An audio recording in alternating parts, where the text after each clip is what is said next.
كيفاش الناس ما تعطيناش قيمه، احنا ناس تاع الفوتبول ما عندهاش القيمه. السلام عليكم ورحمة الله. صدمة وانهيار الإعلام الجزائري بعد إعلان أسطورة كرة القدم الفرنسي زين الدين زيدان حضوره مباراة الافتتاح بكأس العالم للأندية اليوم بالمغرب، ويصفع الجزائر. شاهد ماذا قال. ولكن لو كنت مسلم وتتفق معي أن المغرب بلد الخير والكرم، اضغط إعجاب للفيديو وعطر فمك بذكر الله والصلاة والسلام على رسول الله عليه أفضل الصلاة والسلام.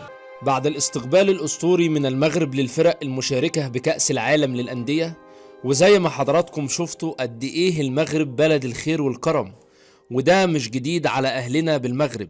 زين الدين زيدان أدلى بتصريحات اليوم للإذاعة الأسبانية وقال: لقد تلقيت دعوة من أخي فوزي لقجع لحضور حفل افتتاح كأس العالم للأندية بالمغرب، ويشرفني حضور الافتتاح. فالمغرب بلد كبير وشعبه عظيم، وحقق إنجاز تاريخي بكأس العالم، فهو أفضل رابع منتخب على مستوى العالم، فأنا لا أستطيع رفض هذه الدعوة.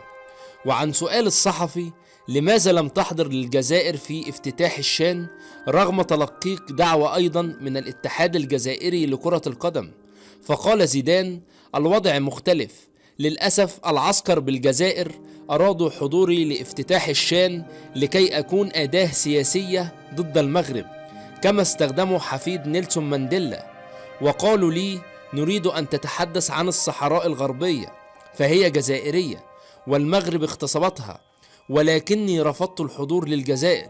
للأسف العسكر في الجزائر يعيشون في غيبوبة، والعالم كله يعرف بأن الصحراء مغربية وستظل مغربية للأبد.